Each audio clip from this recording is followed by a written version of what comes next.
Everybody in tonight, these are your candidates standing in. Do we have echo? Really?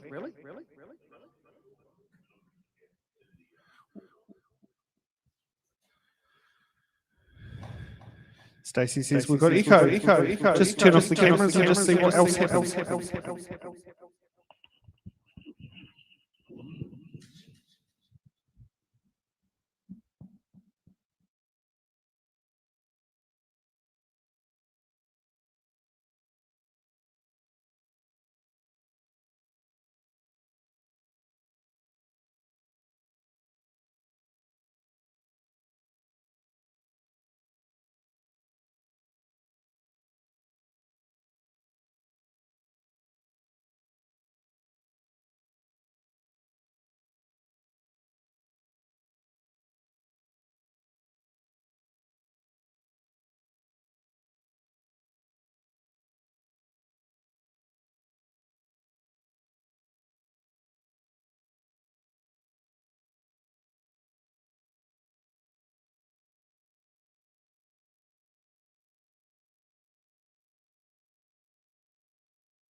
Chico. Echo check. Does it echo?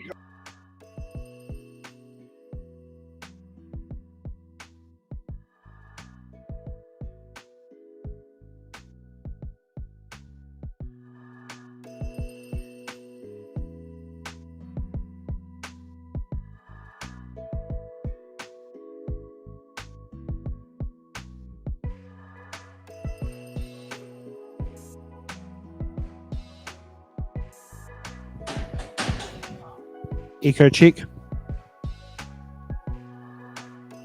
Okay.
Good evening, everybody. Attempt number 2. These are your candidates for the Tauranga Electorate standing for this 2023 election. But with every election, there's one thing stepping in the way, and that's your vote.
And kia ora, good evening, and welcome to tonight's It's in the Ballot show. Now, just before we proceed to our candidates, we have to address some concerns that have happened today. Today, we have discussed that we were accused of being racist from the Hamilton community. Some people have misunderstood that the principle behind It's in the Ballot is to have an individualised meet the candidates meeting.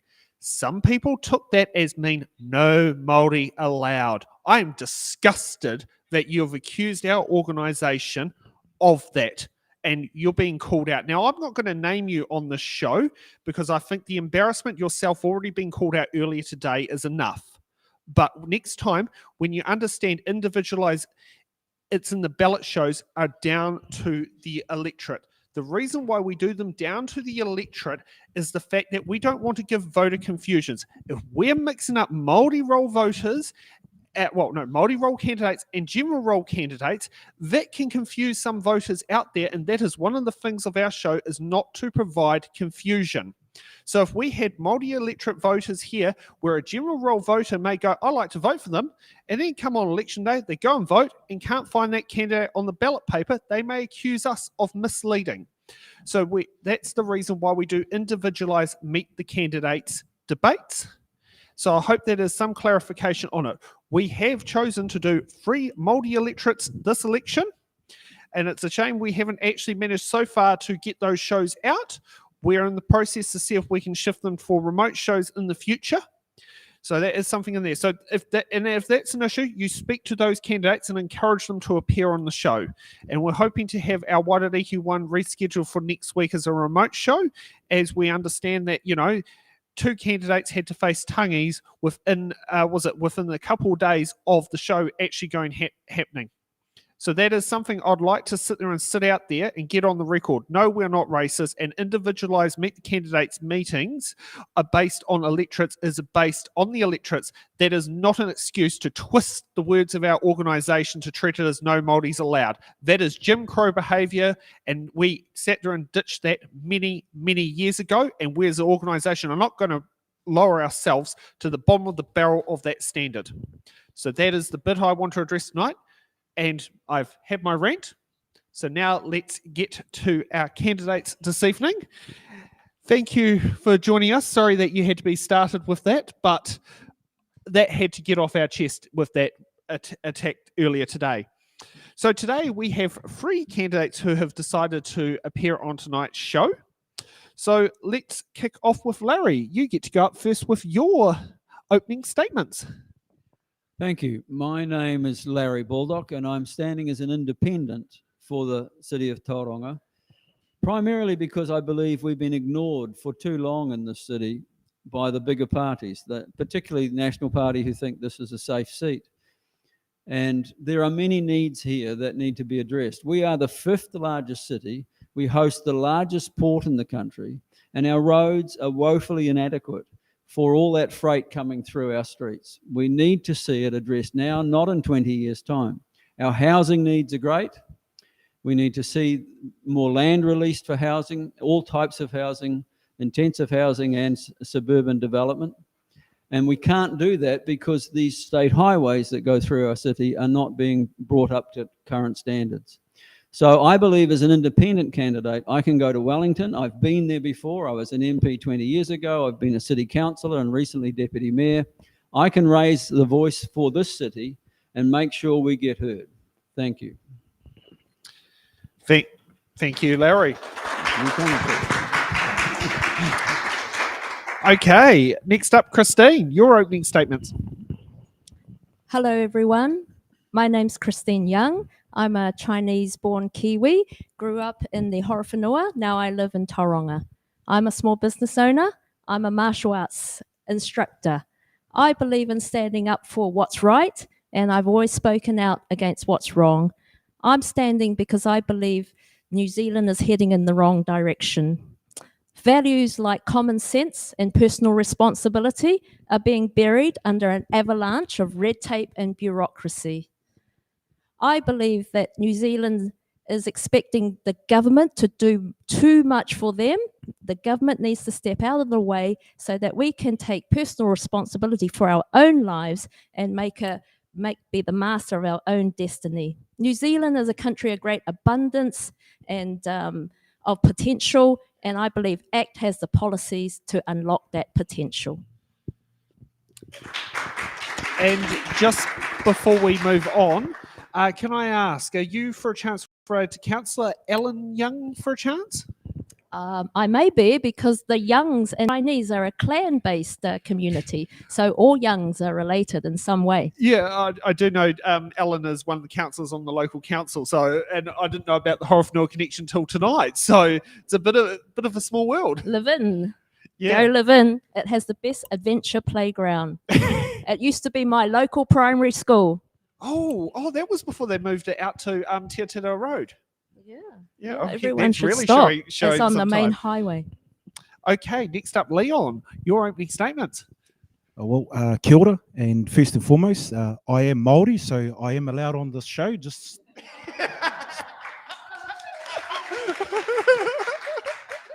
I was born and raised locally here in Tauranga, on a very special island called Matakana Island.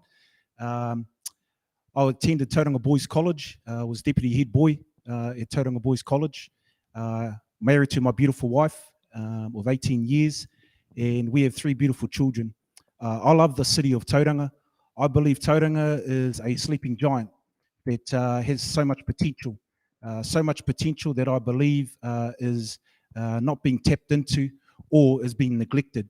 And so the reasons why I'm standing within this electorate is because I so believe that the qualities, the experience that I have working within the local electorate or with families, with communities, which is what I specialise in, I believe I have the ability to be able to lift not only the state of our city, but also the moral state of our city and our nation. Kia ora. Thank you. And thank you to the audience for the clapping. Now, just for we do have a couple of apologies. Please leave the claps out there. Giantinetti, we have had no response until earlier today to decline. Sam Uffendale was originally confirmed to appear on It's in the Ballot, but couldn't be there. Justin Crooks, no response. Don't know what the guts is with him. Erica Harvey, we have been given a late apologies, but she sat there and said there, we've asked her on her way home to stop by to say hello. So we're fingers crossed Erica will be here. And also from Chelsea Stockman from the Animal Justice Party was a no response. And the other thing was the Electoral Commission did not deliver us any communication details to make it accessible for some of these candidates. We had to hunt in some other means to get them there. And Larry is one example of us hunting managed to successfully getting contact details. So let's kick over to the electorate video. Well, look, we do this a bit freestyle these days. We realise it's a bit easier with our tight production schedule.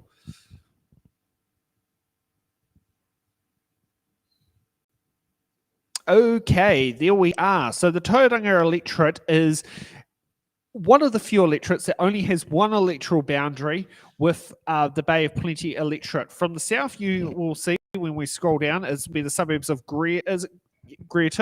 Yep. So you've got Greerton in there. Why do scam calls have to sit there and ring me at this time of night? I do not know. Yes, I know. Apparently broadcasting is too important to interrupt. So if we scroll into there, you'll see it's in the Tauranga CBD. And if we head out towards the, north, you'll see Point Sulphur. And now, does it include some of, I think it's the island, what's the name of the island? Our candidates might have a better idea what doing it. No, it's not included. Oh, is that plenty? Okay. No, that's fine. No, we can sit there and do it. It's a very compact electorate, and it'll be a very interesting thing when the next electoral boundary review, what actually happens with the electorate, which is only next year. Next year they refer the boundaries. So let's get over to the questions we think you'll be asking after watching today's show. Let's bring it up on screen. Okay. Will the government be forcing Weet-Bix back onto the warehouse shelves in the name of more competition? Question number 2. Will New Zealand continue to have more competition between churches than supermarkets? something very common in this area. And here's one I really love. Will any candidate here help promise who struggle to pronounce Te Reo Māori place names, such as saying Tauranga instead of Tauranga? So these are some of the good questions in there, and we've even decided a way of how to respell that not so correct version. So, Jill, thank you for stepping in tonight for question host. We had a little bit of our question host wasn't quite well tonight. Sure, my pleasure. And you've got something very unique we only found out today. What can you tell us?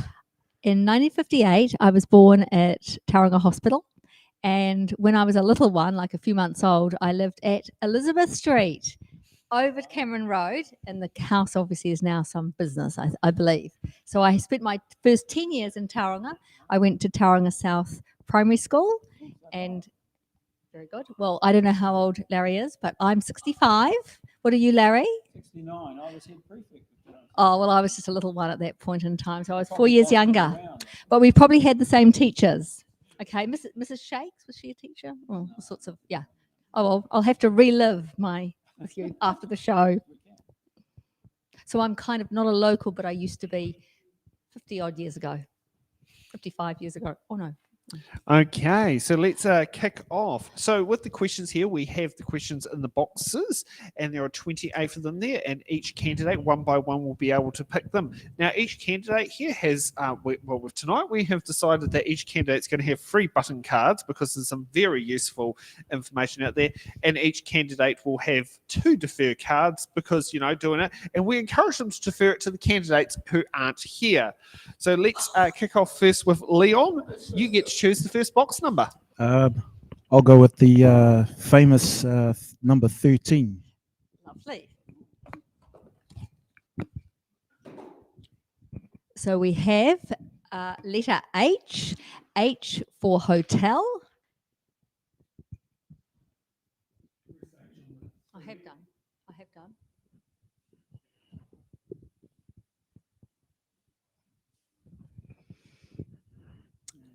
Have we got a technology failure? Oh, we're back. All right. That for the online audience, that was a little bit of a failure. Apparently, the TV wants it to go to sleep, but it's back on again. So we have the question for you, Leon. Property investors often outbid first home buyers at house auctions. How would you encourage these investors to switch to more productive investments? Vision New Zealand, first and foremost, we do not believe in supporting foreign investors investing within the local housing market. Secondly, Kiwi land in Kiwi hands. So we're keeping it local. And we believe that creating more affordable and available housing will help with this as well. Kia ora. Okay, Christine, what box number? I'd like number 18, my party list number. Okay, we have question AB, that is Alpha Bravo, question AB.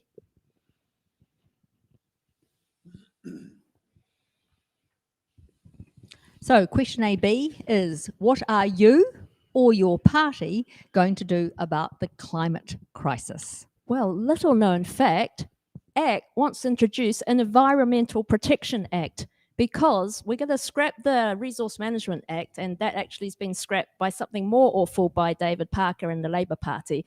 But that there were 2 intents of the Resource Management Act that was enacted 30 years ago, and one was to protect the environment and the other was to decide what you could do in terms of urban development and stuff. So ACT wants to introduce an Environmental Protection Act, and also we want to encourage adaptability of things like waste to energy. And now the Resource Management Act is holding up this new technology in Canterbury. So it's a super new technology furnace where less stuff goes to landfill, it gets burnt up and it converts into energy without the emissions. So that's just two policies in our green policy.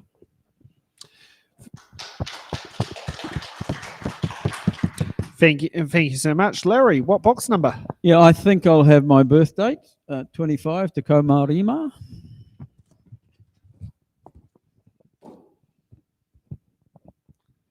We have letter S, S for Sarah, letter S.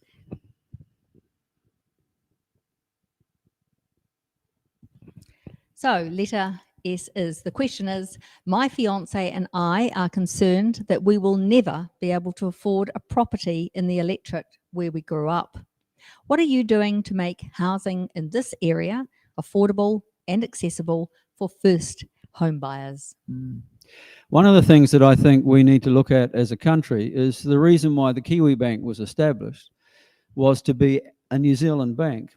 And when I was a young boy, everybody who was buying a house bought it through a state advances loan with a 3% interest rate that was fixed for 30 years. You still get 30-year interest rate fixes in America when you buy a house. Here we throw first home buyers to the market. If they manage to get a loan, the interest rates going up will actually crush them and they'll end up selling and having to start all over again. I believe the government should put the funding behind Kiwi Bank and do this for first home buyers. Guarantee them at least 10 years fixed interest rates at low rates so they can get into the property market. It makes such a difference to their whole families. They live in the same area for longer. They go to the same schools. The kids do so much better. In Gate Parr, where I grew up, I was told by the principal there of the old school we went to that half the kids change every year because they're in rental properties, they're moving around. Get them into home ownership. Thank you. Okay, Leon, what box number? I'll go for number tahi, 1.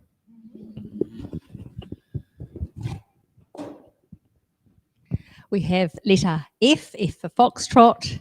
The question is, current information from overseas indicates that vaping is not a healthier alternative to smoking. Children of primary school age are becoming addicted. What is your party's plan to address this health concern? Vision New Zealand will limit the amount of stores that are able to sell vapes within New Zealand.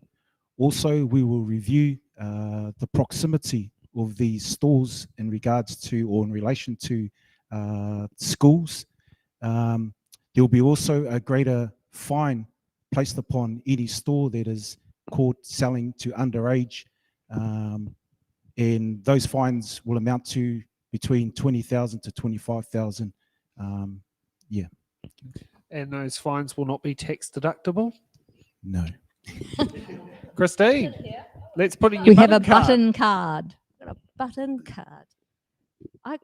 What are primary school children doing vaping? It is already illegal to sell vapes to children under 18. So we have to ask, how are they getting the vapes? And there must be more responsibility on the parents to monitor this, and schools need to have the set boundaries and have the ability to enforce no smoking, no vaping at schools. So I think we need to look at society as a whole and our communities, what's going on here. That's completely unacceptable. Another button card, everyone. Yeah, this is one of the dumbest things we've ever done in the country, and it was supposed to be to help smokers get off cigarettes.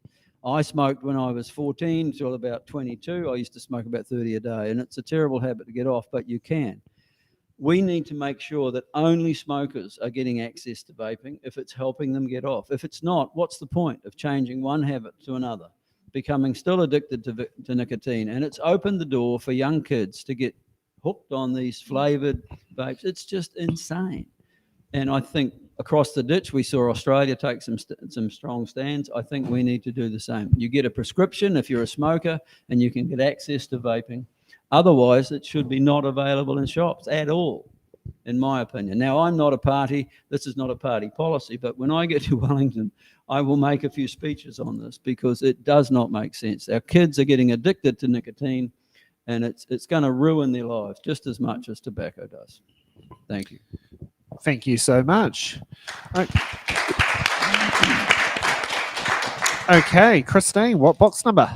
Me again. Number Rua 2.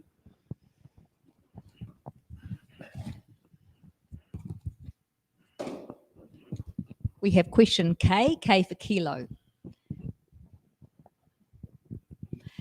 The question reads, the statement, opposition parties do not win elections, governments lose them. Do you agree or disagree with this statement? Well, if we look at the evidence, apart from this current Labour government, the previous governments of John Key, they were elected 3 times. They were in office 3 governments. And previous to that, we had Helen Clark's government, who also was in government for 3 times. So based on the evidence, it appears no, apart from this current Labour government, which I think is more about competence or lack of it.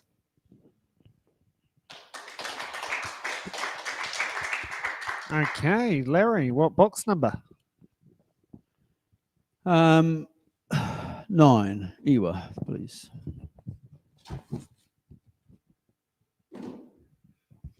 We have question L, Lima.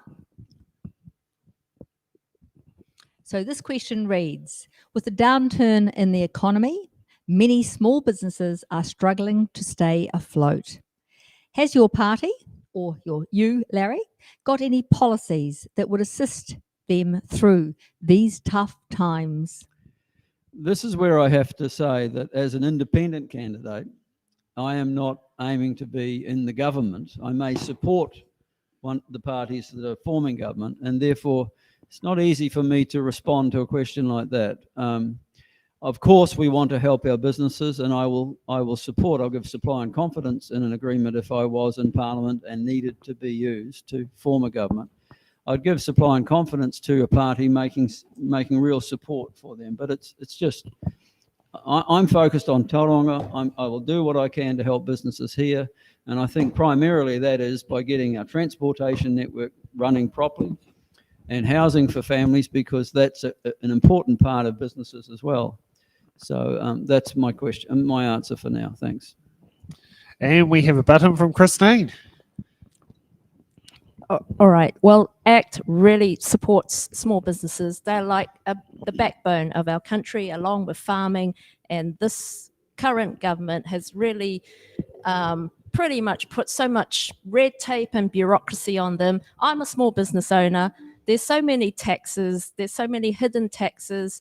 There's so much paperwork that it's just so difficult for us to focus on getting to actually running the business and contributing to the services and products we want to provide. One of the things that ACT would do is bring back 90-day trials so that small businesses can take a risk on employing people and also have the opportunity to employ more people. And the other area that we want to do is less government so that businesses can get on with what they're doing.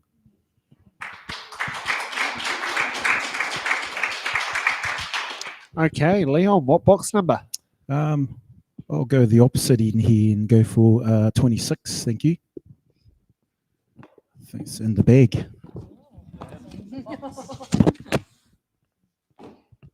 We have question W for whiskey.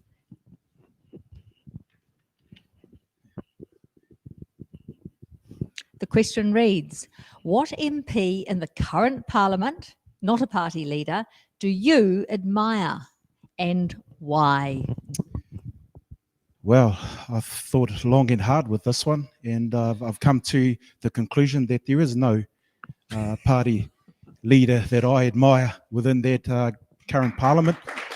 Basically because at a time where people were looking for a voice at Parliament, at the stand in Parliament, none of the 120 MPs came out and voiced their support or even came out to listen to the people who were based down there at the Parliament stand. So none of them inspire me, none of them am I admired by. So that's my answer.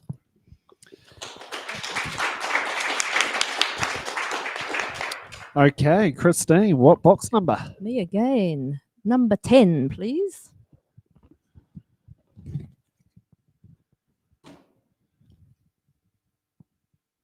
We have N for November. The question reads, what is your stance on the export of live animals? We would, the ACT Party supports this as long as it is done with conditions to safeguard the welfare of the animals.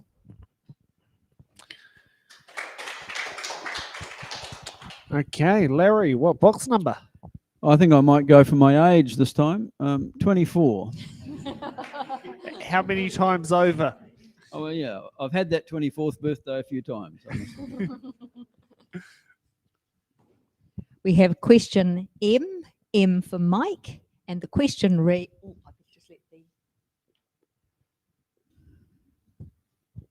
so the question reads, given the option, would you double or halve our population growth?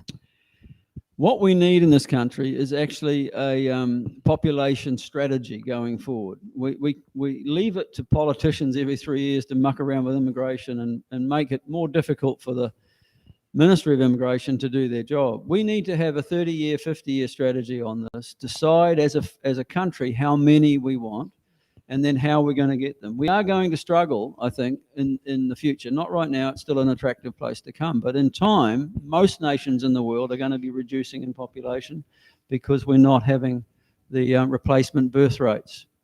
And that's when we need to be thinking about how we attract the people here we want and how many we want.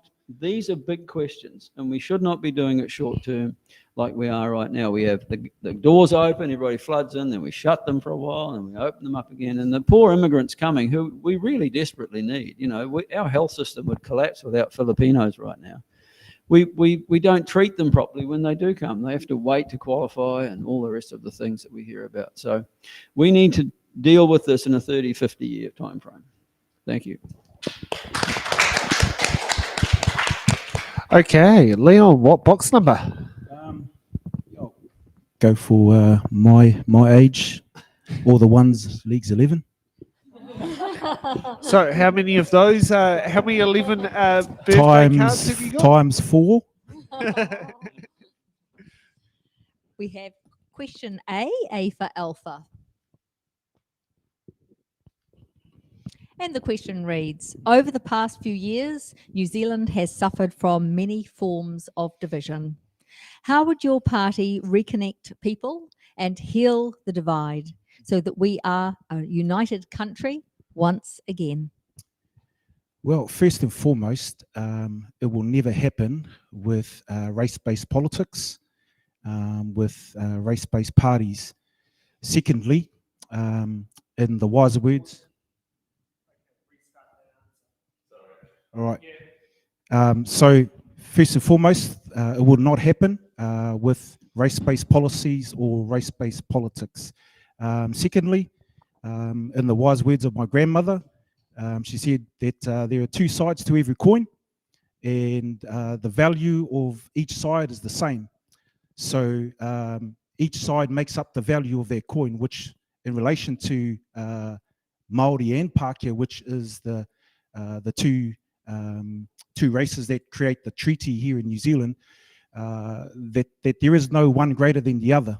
That's what I believe, and that's what Vision New Zealand believes, that in order for our future to be bright and great, we need to not only work together, but also find great leaders who are respected and can work with the people to bring the people from a bound to history to move forward into the future. And I think we've discovered our sound buzzer thanks to that technical glitch. Christine, what box number?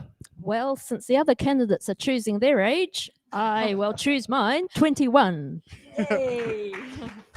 I remember giving my grandma her 4th 21st birthday card, and she absolutely cracked up laughing getting it. We have question number AA, Alpha Alpha.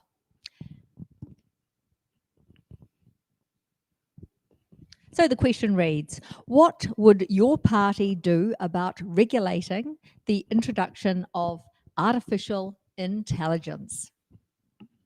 Wow. I think the horses actually bolted out of this one because I asked ChatGPT and it came up with a whole thesis for me, talking about the pros and cons of whether we should legislate and warning against the dangers of potential overuse of artificial intelligence, including unforeseen dangers. But also it gave me the alternate side as to maybe the reasons we should regulate, which is around privacy and overreach of artificial intelligence.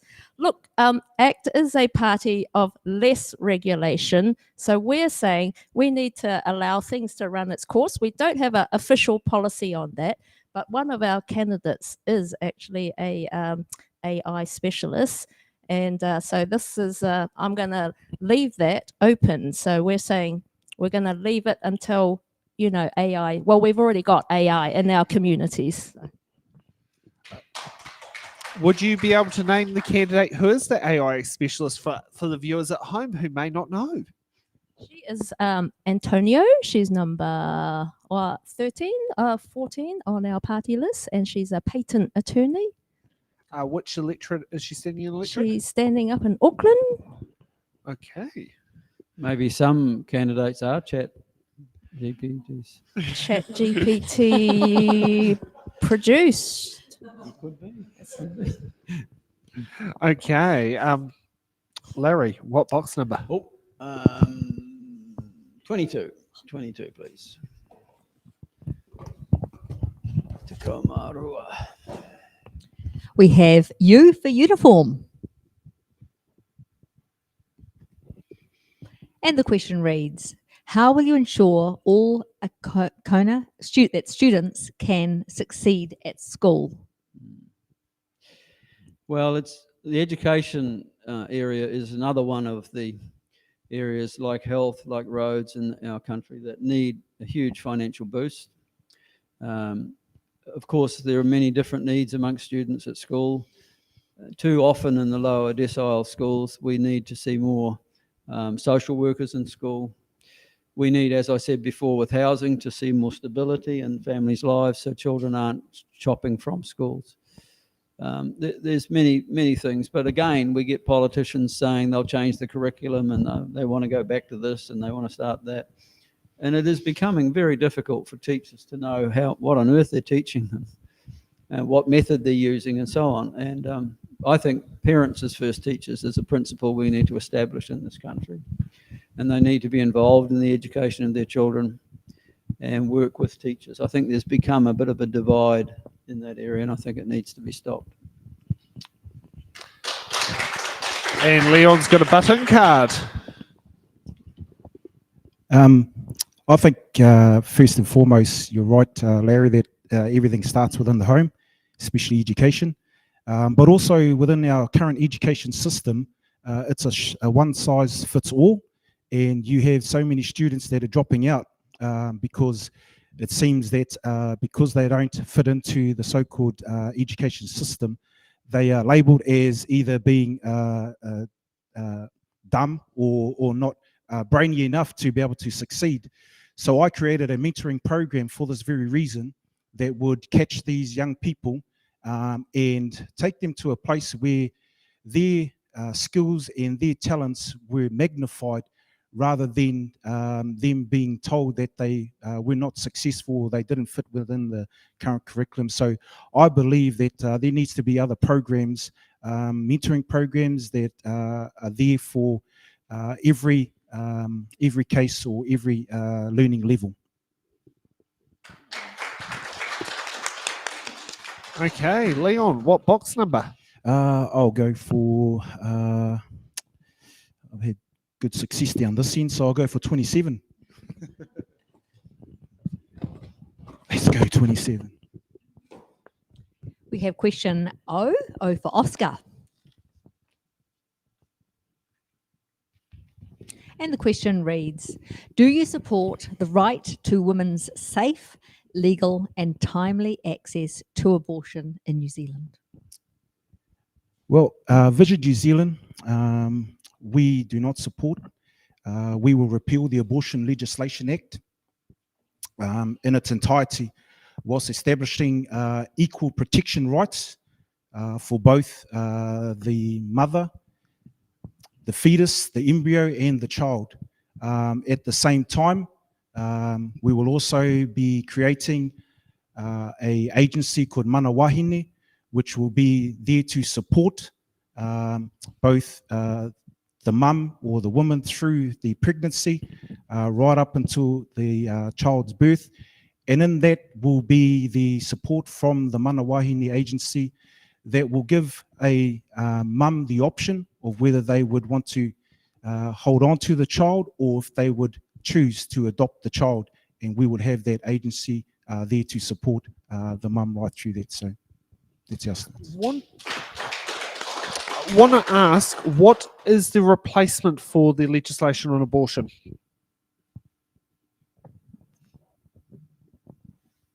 What is the... Like, what are you going to be replacing it with? Well, we don't believe in the legislation itself.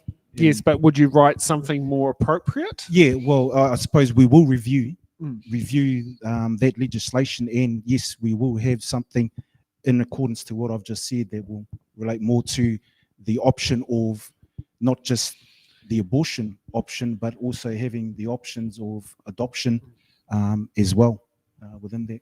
Okay. Christine, what box number? Okay, well, I can see 23 there.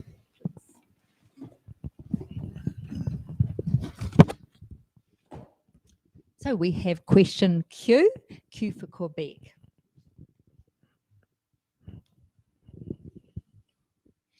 The question reads, what is your policy on tackling New Zealand's obesity problem?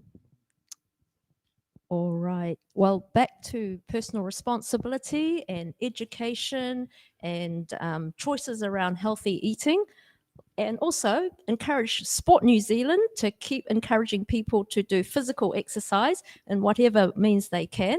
As a fitness instructor myself, I know that we don't want to like legislate and tell people what to do. So really people need to take responsibility for their own health and well-being. And that is around like having family support, friend support, and a healthy lifestyle choices. And we've got Larry with a button card. Yeah, we have to introduce a sugar tax in this country. The rest of the world has been trialing it for us, and it is working very well. The amount of sugar children are consuming is insane, not to mention adults. And whilst it's not easy to, the tax won't necessarily stop it all, it will affect behaviour. It's like cigarettes. We know cigarettes are bad for you, so we tax them to Billio. Still people smoke. Sugar is the same. If we allow it to be like it is now, I see children sucking on a Coke bottle in there with a, it's just nuts. Sugar is the new tobacco, and it is causing huge health issues for us. Not just obesity, but there are other things it does. But the health system is burdened by all of this, and we need to take the tax on it. Could be used to prop up the health system. Really, it's just we're too timid about doing things. It's obvious to the rest of the world we should do it here as well. It sounds like you need to make contact with Martin Jenkins on his sugar petition. Pardon? You need to make contact with Martin Jenkins on his sugar petition. Well, when I get down there, he can come and see me. That'll be good. I've done a petition before, 400,000 signatures. Okay, I might Leon. remember. I'll go for Te Kaumatahi, number 12. Rua. Yeah, that sounds a bit better. So you've already done Te Kaumatahi. I know. My memory. We have question letter J for Juliet.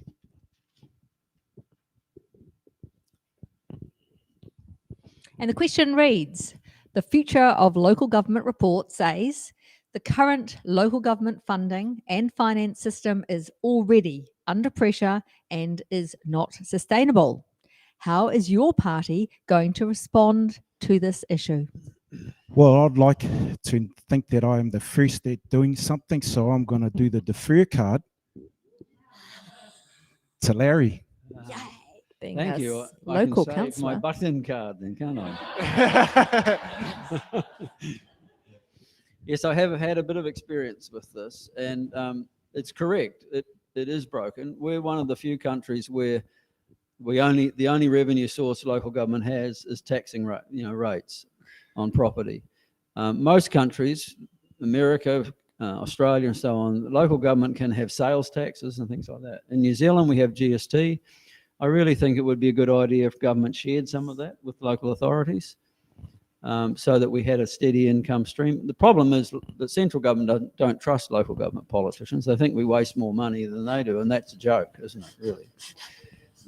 So yes, it does need reform. I've got ideas about it, no policy because I am an independent, but yes, send me to Wellington and I'll stand up and make some good suggestions about what we need to do. I'd love to get onto a committee to reform local government as well, not just the financing, but we should not have 3 councils in this area.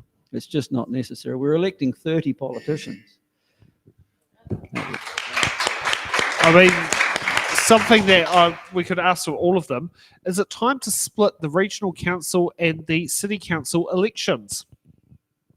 No, it's time to get rid of the regional councils. Yeah. Okay. We don't Less- need 3 less- levels of government in this country. Less We don't. elections, not more. Yeah, no, something I've always experienced was that how you meant to know all these candidates in local bodies, we got so many elections, and how do you get good quality candidates when you can only stand in one of the areas? If they overlap each other, you can only stand in one council. You cannot stand for, say, I'm going to stand for the Tauranga City Council and I'll stand for the Bay of Plenty Regional Council. Yeah. I mean, if we can elaborate a little bit, Go ahead. there are places in this country that have a unitary council, Nelson, Gisborne, so on. They only have one council that performs all the functions of regional and city. Why do we need to have this going on? And here it's a real problem because the regional council has the 54% share in the port with all the money. Look, I was hoping Labor were going to get this reform done before the election.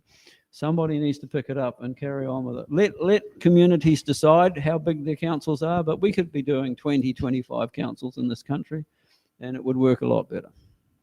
I had 2 goes at that, didn't I? I'm sorry. It's all right. Yeah. And I think you've got the next box number, Larry.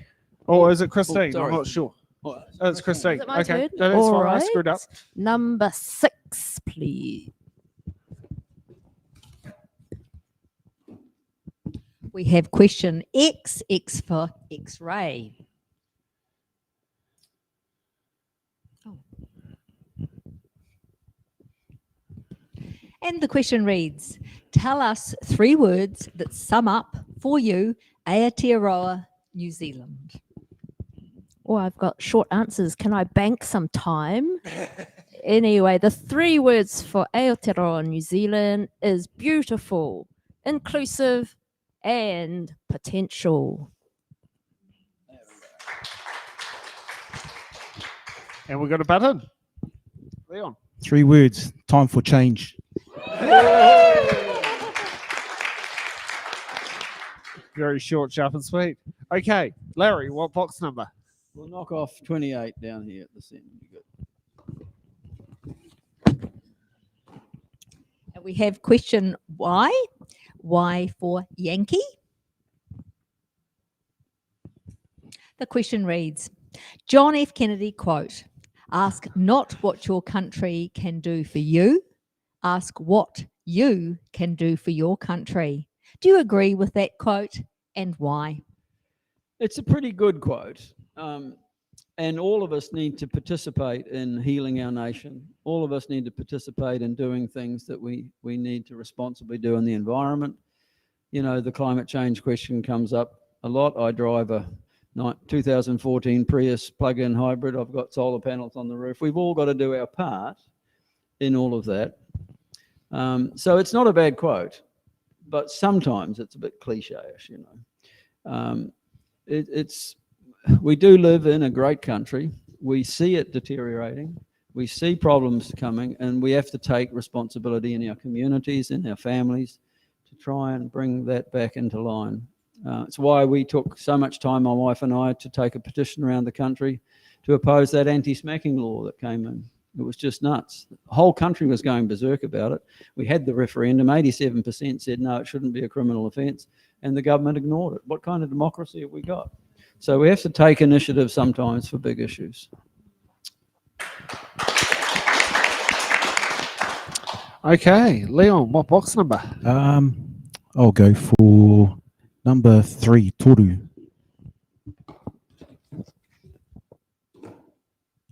We have question G. G for golf.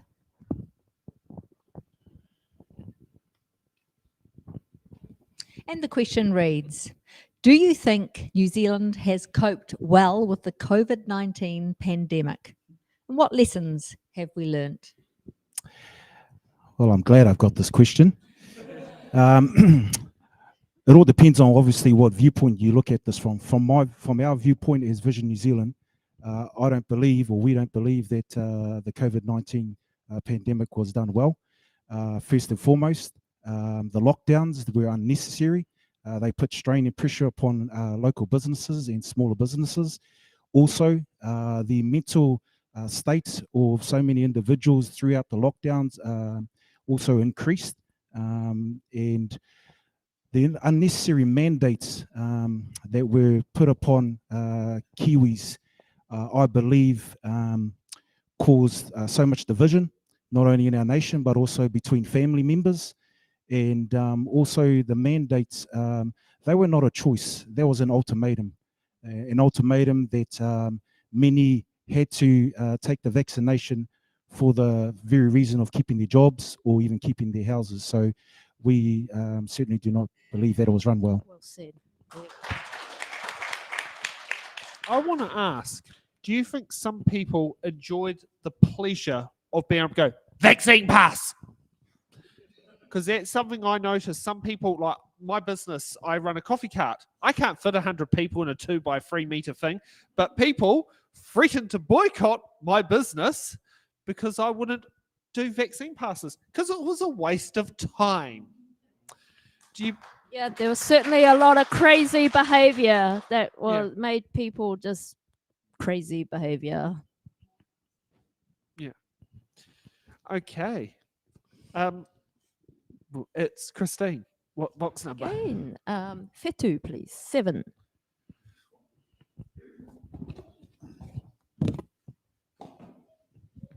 We have question T. T for Tango.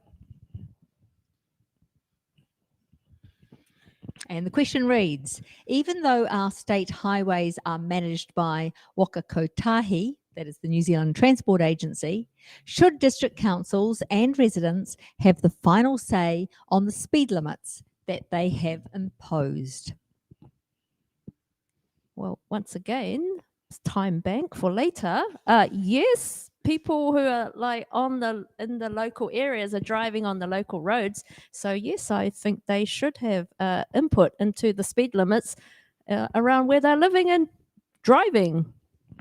What? So yes. What is the speed limit for Pies Pa Road / Tauranga, I should say it rightly, direct road?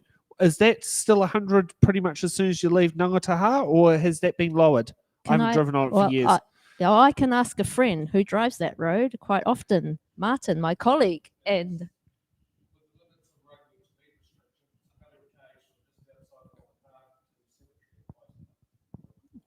right through the Mangapori Gorge.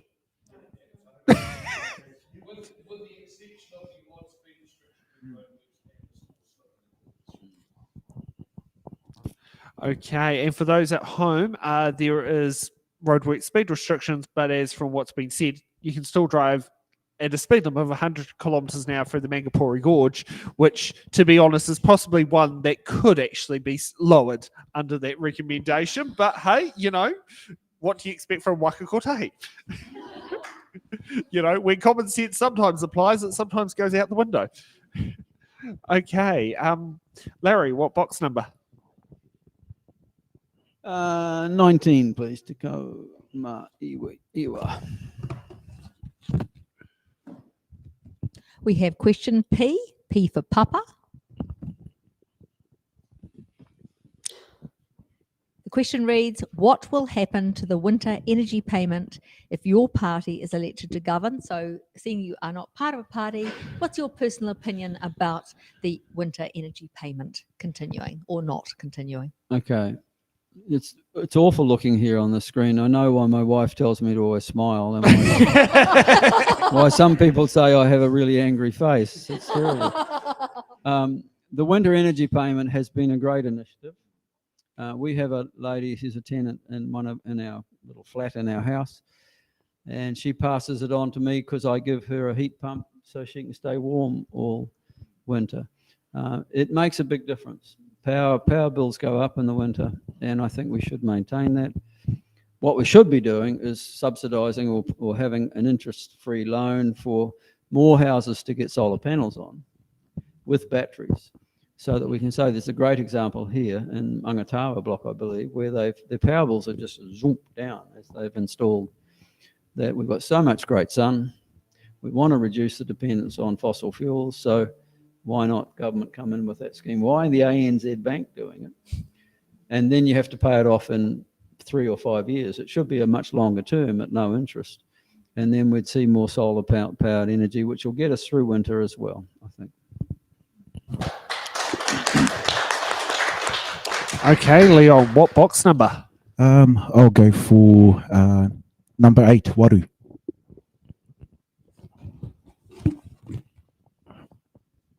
We have question E for Echo.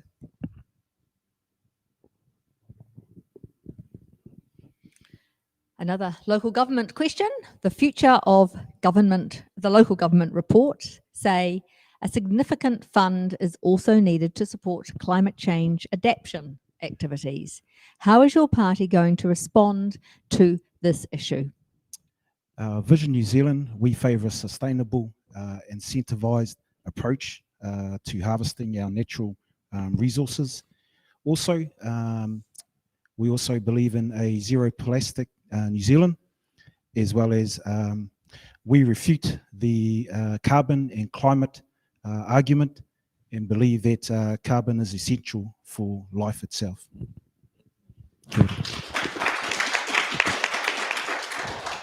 Christine, what box number? I will choose 5, please.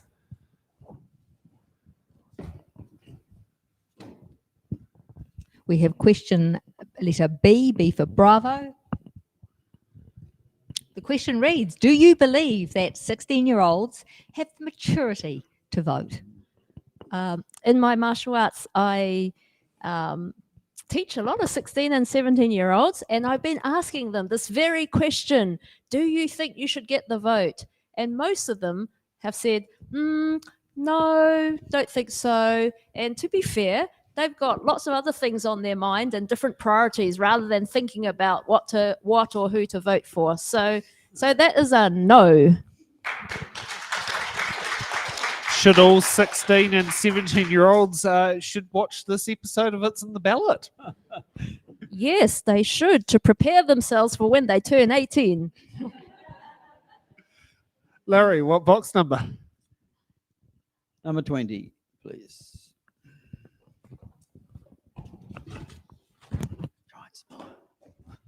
We have question V for Victor.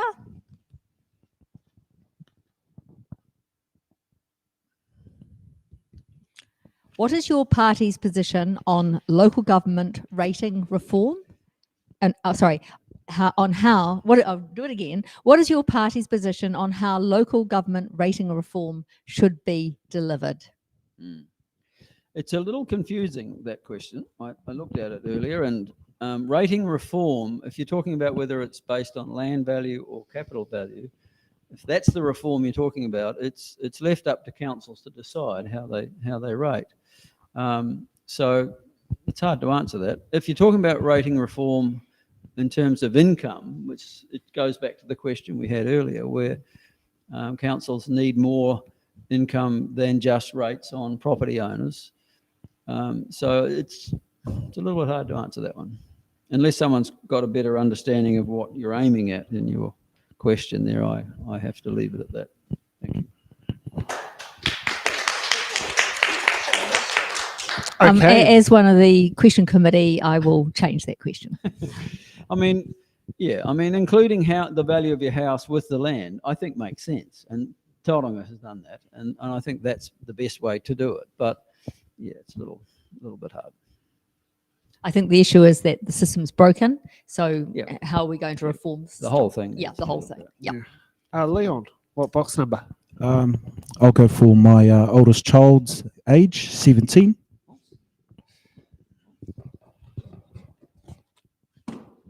We have question D, D for Delta.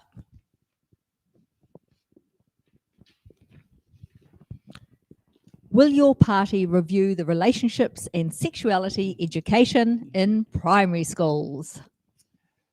That's an absolute yes. Basically because the RSE and the content within the RSE is absolutely disgusting. After reviewing it and reading through it, I believe that the content is inappropriate, and also let teachers teach the 1, 2, 3s and the ABCs rather than the birds and the bees. I believe that's a place for parents, that's a place for homes, because that's where obviously morals and values are most established, is within the homes, and I believe that's what this comes under. And I do believe that there is a sexualisation agenda to this curriculum, and Vision New Zealand certainly won't, or will definitely be reviewing that. So, kia ora. Christine, what box number? Number 15, please.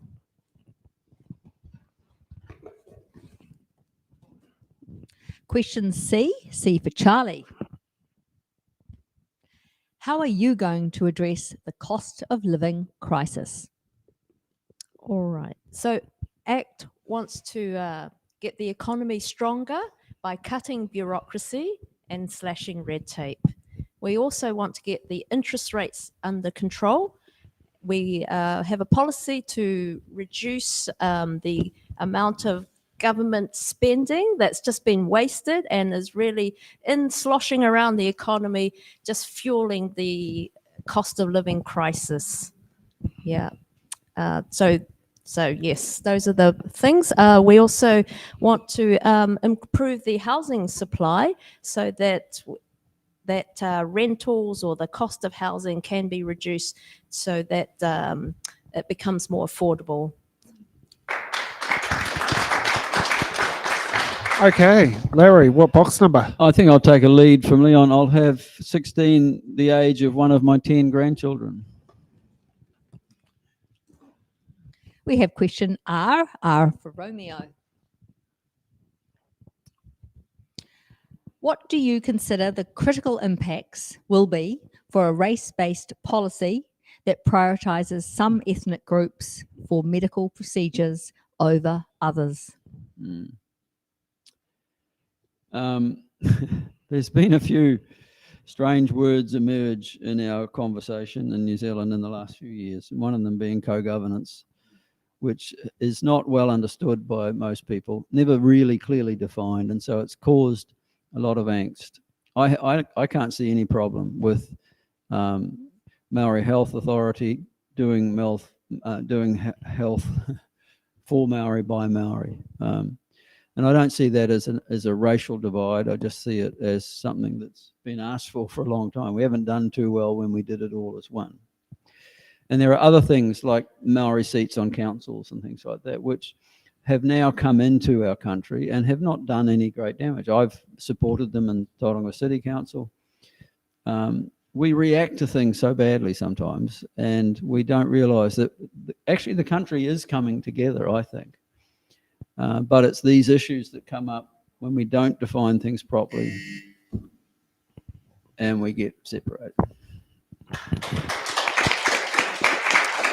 Okay, Leon, What box number? I'll go for number 4.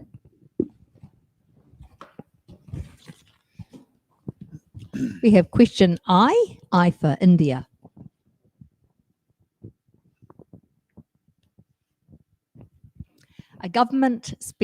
Is government spending on cycling and cycleways a waste of money? That's a big absolute yes from a motorbike and car enthusiast.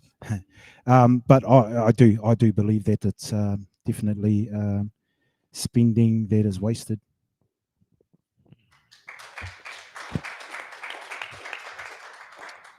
But we've got a button from Larry. Yeah, I'm not going to get another question, so I might as well use my button. Look, cycleways are great, and Tauranga has a really good network and needs to be constantly expanding it, because there are people who enjoy it recreationally, and it's good for us for health and so on. But I think that money we take off our fuel taxes getting diverted into that is really questionable, until we see more people using it as a commuter way. And I just don't think we make much progress there. We've spent a lot of money in Tauranga with cycle lanes, and we still don't see many people riding their bikes there for the purpose of getting out of their car and so on. In a perfect world, maybe we could see more of that happen, but on a fine day, you might ride your bike. As soon as it rains, you're going to get in your car and go. So I think we should spend money on it, but it's got to be kept in proportion to the needs of our road network and our bus lanes and all that sort of thing too. Okay, Christine's also got a button. That's right. It's way out of proportion, and that's what we've seen from this government: inapportionate and wrongly prioritised spending. Agree with Leon. I agree with Larry on this issue. How can we all be agreed that we've wasted too much money on cycleways, because we always get 4 seasons in one day?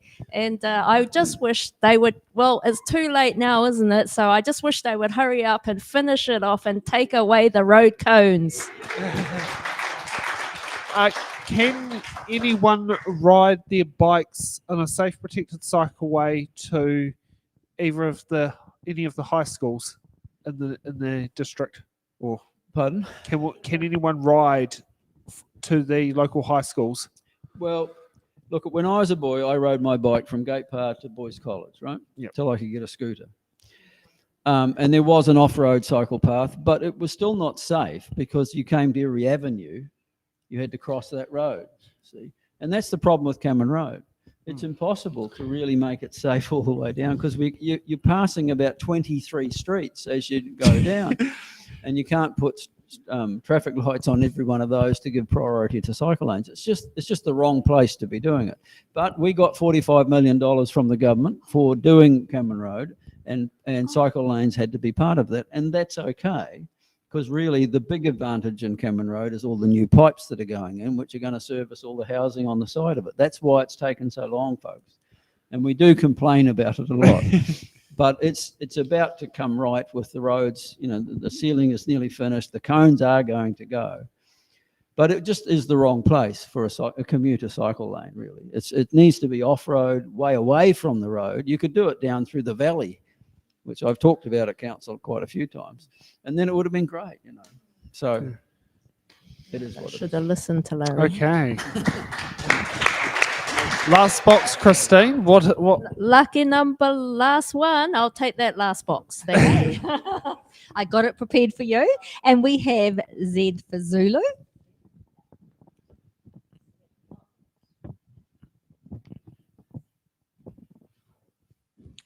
What role should New Zealand play in international refugee crises? New Zealand should do its part in proportion to it being a first world country and a country of 5.1 million people.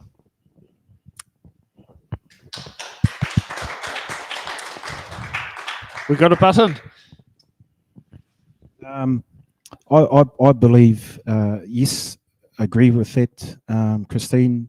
It has to be a limited approach right now because although refugees in other countries are finding it hard or going through a hardship in their own countries, we actually in our own country are battling with our own issues locally. And I believe that if we actually opened our eyes as New Zealanders, we'll actually see that there are places or people that are struggling within our own nation. I believe we need to look after our own backyard right now in a nation that I believe we are overseeing homeless people in our city of Tauranga. There is an increase in homelessness within our city. So, why do we have to take on refugees when we've got really refugees in our own country, from our own country? So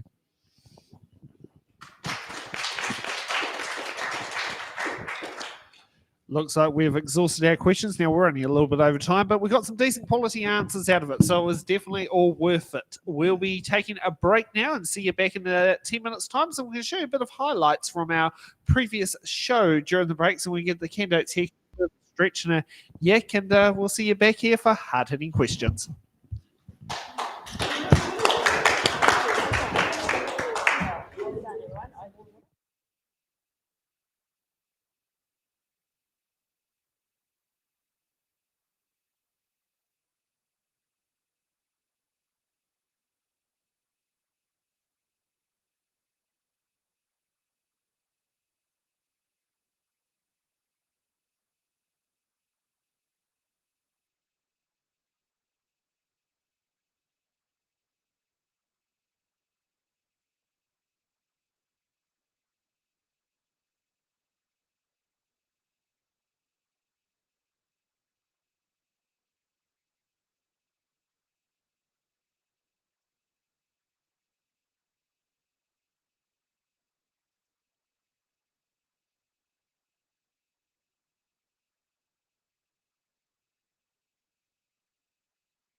And welcome back. Now it's time to get ready for hard-hitting questions.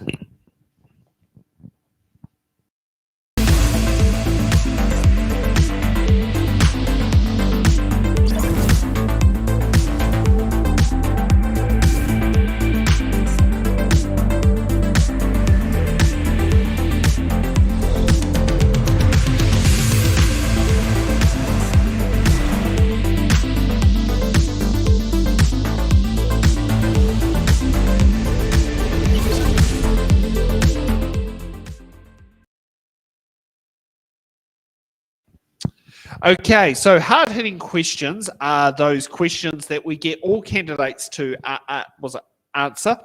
Now, the great news is they cannot use their deferred cards, they cannot use their button cards because, well, who are they going to defer it to? The candidates who already answer it? Who are they going to button for? The candidates who are already answering it. So hard-hitting question number 1. What do you believe is the most pressing issue in the Tauranga electorate currently? Let's kick off with Larry.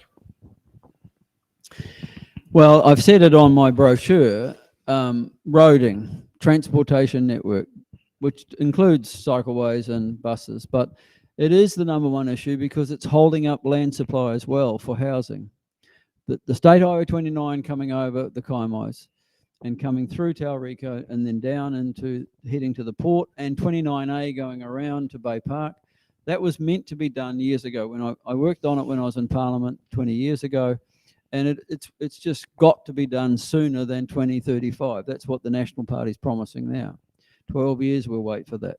Because it's holding up the unlocking of the housing at Tauranga, 3,000 houses. It's going to be fixed by a roundabout at Redwood Lane, but it's going to mean another 3,000 houses go onto that road coming through Tauranga.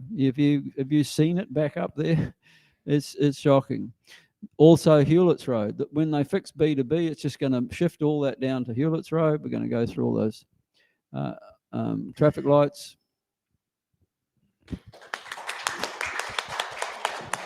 Thank you. Christine. I agree with Larry. We need to finish the roading projects and get moving on some of the others to get our city moving again. And look, it's been a bit too late to say no to cycle lanes, but I think we need to say no to central city parking meters. And the other thing is we need to have local democracy back so that we've got elected councillors making plans for the future who listen to the ratepayers about what they do want or what their priorities are, because I'm hearing don't up the stadium, keep the sports facilities there, and we don't need a boutique stadium, and it doesn't make sense ripping up Bay Park Speedway either. And more police on the beat. We want to see police back so that we can keep our retailers and citizens safe. Leon. I totally agree that our roading structure is infrastructure is just absolutely holding everything back. I also believe that the affordability of homes is another big issue here in Tauranga, and many families and many people are finding it hard to, one, buy a home, or even two, to find a rental property within this. Now, we can change all the roading structure if we want, but if people are being houseless, then really there's no real I suppose way forward if we don't have the affordability of homes within Tauranga. I do believe also that yes, democracy needs to be brought back into our local council, and elect a local council that is from Tauranga, by Tauranga. Well, that's quite universal about restoring local democracy. Completely, and yes, this is actually the only electorate that we've got a council that is being run by a bunch of commissioners. Okay, so let's get to hard-hitting question number 2. Central government increasingly communicates with citizens via emails and texts. Therefore, the non-computer literate visit libraries for assistance. Changes to central government practices and legislation impacts local communities, which councils are expected to deliver without funding. Do you believe that central government should form a partnership with councils to deliver central government services? If so, how should these partnerships be funded? Let's kick off with Christine. Yes, so this question is really asking about the intersect between local government and central government. So when central government is passing the buck and putting their making local councils deliver some of their central services, then yes, I think there should be some partnership funding into that. Otherwise, the ratepayers are paying twice, once through their taxes and another time through their rates. So ACT says we should, if it's for things like infrastructure, ACT says we should share the GST on new building projects so that the council does have a pot of money to provide that infrastructure for new housing and new builds. And the other area is there are some areas such as the postal services. So central government makes partners with independent businesses to deliver that. So I think we can also look at private-public equity partnerships as well. And I certainly hope that there's more places that you can buy car rego, because as personally here, yes, I'm from Wellington, I cannot buy car rego in the Tauranga Electorate. I have to sit down there and cross the electoral boundary in Adelaide Road to Wellington Central Electorate to buy my car rego. And it has been confirmed I probably might have better luck buying it in the electorate if I went to the Chathams. Okay. Leon, what your answer? Yeah, obviously, totally agree with Christine that there should be a partnership between central government and local council or local government, based upon the fact that whatever starts at the top always flows down to the bottom. And so I believe that central government, when they make policies and legislations that affect local government, then really there should be funding that goes towards infrastructure, that also goes towards essential services, and also community services that are impacted by decisions not just on a local level but on a central level, central government level. So we certainly, as Vision New Zealand, back the idea that there needs to be a partnership between central government and local government when it comes to funding. And Larry. Yes, there's sort of two parts to that question, but definitely there should be a partnership between local government and central government. That's why Tauranga needs to send me there, because I've got all this local body experience. I can go down there and build this bridge between us. It takes that. It's not just theories. It actually takes people that understand both sides to bring about some cooperation. It is true that central government often tells local government what to do and doesn't give them the funding to do it. And they impose more and more things on us. But the issue of government services being provided by local government, I would not be that in favour of. I think you see overseas jurisdictions where they run the police force, where they run the fire department, and that's not something I think we would want to see in New Zealand. I mean, there are some little issues that maybe we could pick up and help with, but we really do need the funding when they tell us do this, do that, and more cost. That's why the GST thing comes into play. We should get a share of that GST. I feel someone has had a sneak read at my submission on the annual plan for the Wellington City Council, and it mentioned the same thing, GST sharing. So, yes, you feel free. Great minds think alike. Lots of people in favour of that policy. Yes, and for a Labour Green heavily controlled council, they were actually in favour of that particular part of the submission, and the other submission they were very heavily in favour of was the bus lane fine enforcement, which in Wellington could net a 2.5% rate decrease by doing that. And yes, do not drive in the bus lane. They're there for a reason. And yes, I was wondering where they could have clocked up, I think it was $2,500 in 10 minutes, which just tells you how many people were flouting the rules. But I think they're a bit better now. Okay, now here's the time for my favourite part of the show. What will be your first members' bill you put into the biscuit tin, as they call it, or should we say, into the ballot. So let's kick off with Larry. What would be your first member's bill? Well, I did make a commitment at the meeting with the Retirement Village Association that if they needed somebody to do the reform to the current Act, I would be willing to do a private member's bill for that purpose. And so I have made a commitment. I have to wait and see whether the reform process that's underway is handled by the government and they get what they need to address some of the inequities and the rip-offs occurring through the way they operate. I have other ideas for private members' bills, but also for local bills. We haven't had a local bill for a long, long time. There is a possibility for local government to draft a bill and then they look to their local MP to take it to Wellington and take it through. And I think such things as local government reform for our area might be something that both the Tauranga City Council and the Western Bay Council might like to consider, and I would certainly be keen to work with them on those issues too. God, did we get 2 minutes? Yeah, you get 2 minutes. Oh, I just saw it flicked up again. I see. Oh. No, it's okay. I'm giving you enough. Okay. Christine. Well, we're a party that says more thinking, less tinkering.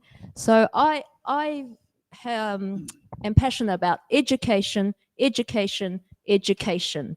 But in that area, we want to do less. So that means like less bureaucracy and let the teachers do more. I agree with Leon's point that a one size does not fit all. And David Seymour, as the sole party MP in his day, championed charter schools. So we would bring back what we call a partnership school so that it would allow specific similar things to character schools. So it would bring back all different education systems so that people who doesn't fit into the national schooling system have a alternative choice for their education. So education, education, and less is more.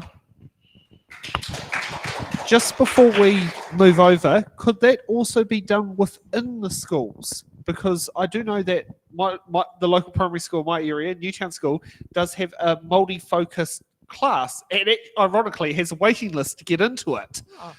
But would that be something that could focus, say, if you have a good proportion of, say, autistic children who have a different learning style, could that be something to be also help funded within, say, a school? Because some areas you may not have the resources to justify, say, 10 schools to do these different things, but you might be able to do that all under one or two schools in the same premises. Yeah, I think we need to look at flexible solutions for the problems that are arising. And certainly I think we're a party that is about common sense and practical approaches rather than centralized bureaucracy on what needs to be done or what can't be done. So that's certainly a great model to explore. Okay. And Leon. Oh, get the clapping. I love this audience. We don't need to put a clap track in.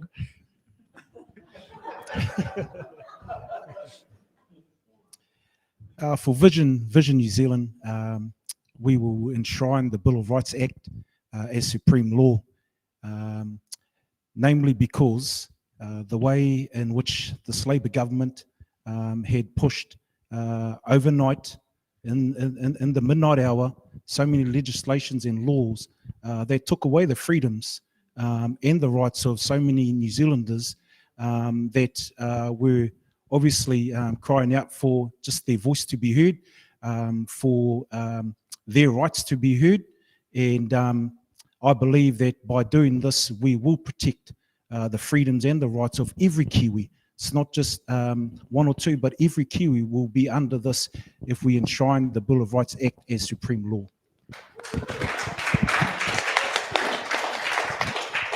Can we have our other minute back? Yes, I know you've been very short, and thanks for not. Now, Leon doesn't know this, but at the Wellington Central show, I did sit there and mention, because it was the third Vision candidate that had the same members bill And thank you for doing something that is actually different. Patrick Lim for Ohariu did do something different, but I didn't say a thing. And thank goodness it wasn't a parenting rights bill. I love that about the enshrining the Bill of Rights into legislation and into as supreme law. You know, and interesting, it brought up the Bill of Rights was about voting at 16 was one of the things declared inconsistent using the Bill of Rights legislation. And also the other unique thing was in the original Bill of Rights from the 1990, is it 1993 the legislation was passed? Correct me if I get the year wrong, but it also established those serving a prison sentence 3 years or less had the right to vote. So it was something in there. So that was some very interesting bits that were in the legislation that was brought in under the Bill of Rights. Okay, now time for closing statements. We're going to let the candidates choose. Who would like to go first for their closing statement? I'll go. Okay. Look, Tauranga, I guess we're watching all over the country, but to the people maybe watching from Tauranga, let's do it. Let's elect an independent electorate MP to break this cycle of the party domination in the country. I believe I'm the best one right now with the experience I've had to represent our city. So I'm asking you when you vote, maybe on Monday, maybe at polling day, my name's going to be at the top of the ballot paper. I'm only asking you for one vote, not two. You can party vote how you like, but there's only really 3 of us in this race to try and have the candidate vote. Jan Tinetti, who's already going back to Parliament because she's number 6 on the list. And Sam Uffindell for National, who I don't believe is going to represent us with the strength in the National Party at number 57 on their list. So I'm asking you to take a chance, give me your candidate vote, and I will work hard for you. I will do everything I can to do the things that address the needs of our great city. And that's all you've got to do. Use that one vote and send me to work. Thank you.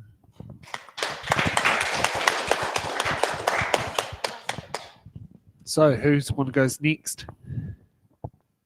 Rock, paper, scissors?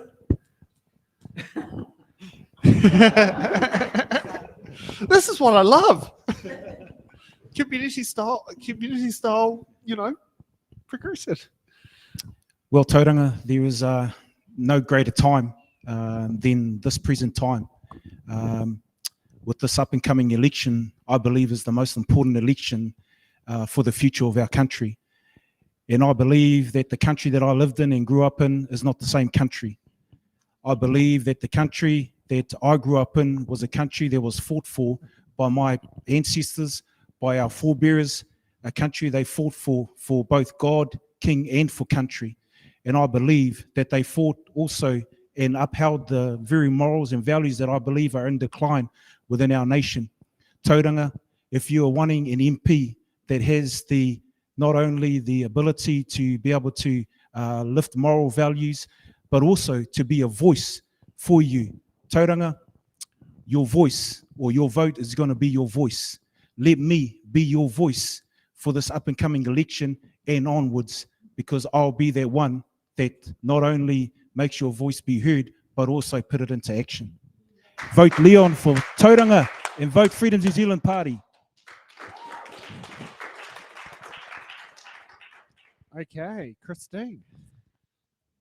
Well, like the candidates before me, I believe that this election, your vote has never been more important.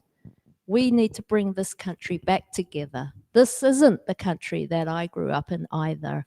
And I see so much potential and so much possibilities for New Zealanders to live well, to prosper. At the end of the day, your vote should be based on your values. And the party, you should choose the party which best aligns with your values. ACT stands for common sense, personal freedoms, personal responsibilities, and less government interference into our lives. Now, New Zealand is at a crossroads, and I'm asking for your vote because I believe there needs to be tougher consequences for criminal offending, and that includes youth offending as well. And if you give your party vote, like Larry, I'm asking for one vote, your party vote to act, so that I can represent you as your voice in Parliament. Thank you.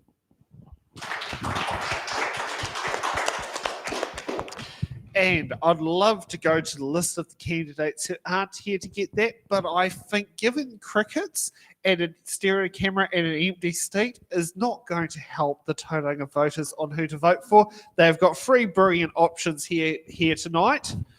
Let's sit there and give them a big round of applause for attending.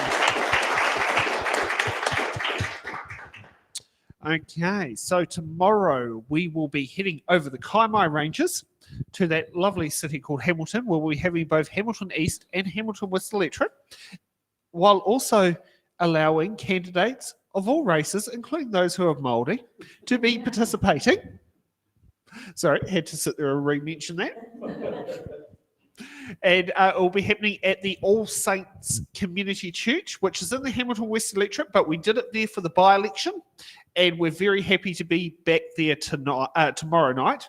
And I also have to thank Tony, the same friend who is going to let us stay at his place for the weekend again. So go for that. Can I thank Nick, Alex, and Jill, who helped keep the show afloat here in studio? Can I also thank Stacey for doing the same with remote editing from Wellington? It's quite a bit of a task there, and she's the one who's putting all the stuff that appears across the bottom of the screen. And thank you to the audience for giving us a very good, night out? And thank you for not letting us need to have a clap track on every candidate, which we've never used. But hey, at least we know we didn't need one tonight. So let's we'll see you all back here tomorrow at the All Saints Community Church at 4 p.m. for the Hamilton East Electorate, and then back again at 7 p.m. for the Hamilton West Electorate. See you all tomorrow. Good night.